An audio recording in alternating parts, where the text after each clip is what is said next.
To my week 1 of my 40 days intermittent fasting challenge. This is a retrospective, so I've already done the 40 days, but I'm going to let you know what happened during week 1. So week 1, I decided to keep my window from 6 p.m. to 10 p.m. because that's the time I'll be back from work and I'll be able to eat.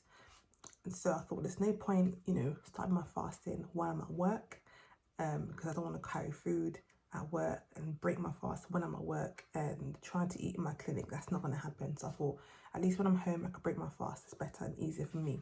So that's the number 1 tip. If you can do intermittent fasting, do it around your schedule. Make sure it's easier for you and convenient for you, and know that try and choose times where you can make the most out of it, and it will be the most beneficial for you. So the most beneficial time for me was between 6 p.m. to 10 p.m. Later on, I'll let you know if I changed it or not. So I didn't change anything with my diet. I had all my carbs, all my sweets, my chocolate, my hot drink, everything. I kept everything the same, just within my 4-hour window of 6 p.m. to 10 p.m. Everything was the same. Obviously, because you're eating within 4 hours, it's a lot to cram into 4 hours. So I didn't stuff myself, but I just made sure I can eat what I wanted to eat within that time, and then that's it. After 10 p.m. it's a wrap. So throughout the day, my intermittent fasting is a bit altered. So it's not like the standard intermittent fasting where it's plain just water if you need to drink water and that's it. For me, it was water, herbal teas, and I made a solution where I blended honey, ginger, lime, lemon, and so I'll drink that when I feel hungry, and I felt that helped give me that full satisfying feeling when I was hungry, because it felt warm and it was sweet for the taste buds and it was warm in my stomach. So it sort of held that hunger down for a little bit until I reached home. So that's what I was drinking throughout the day, which was so good because obviously to keep hydrated, and it sort of helps. I didn't really get too much headaches during the day because at least I had that to sort of fall back onto.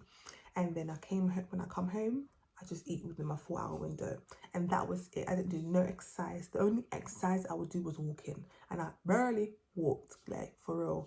I just walked at work or when I needed to walk, like to go get stuff, see people, and then walking around my neighborhood, going to do essential shopping, and that was it. I didn't do no exercise. You see me here with my exercise gym clothes. Guys, just know I didn't do no exercise at all, for real.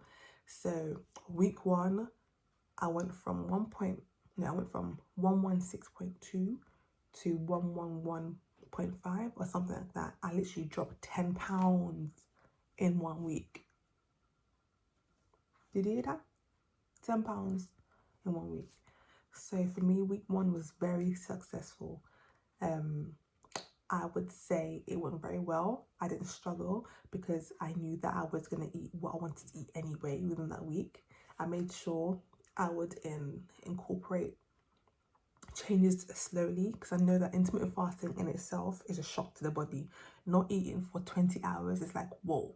So I thought, let me just focus this week, or the week 1, on just eating within my window, bit by bit. Week 1 was purely just eating within my window and getting used to that, and it went successfully. Did people notice if I've lost weight? I don't think so, but maybe they don't know. 10 pounds, it is a lot of weight to lose when you are slimmer, because people can notice it more. But the bigger you are, if you lose 10 pounds, you don't really notice. Only you yourself will notice some sort of change. Maybe your face it's gone in a little bit, whatever.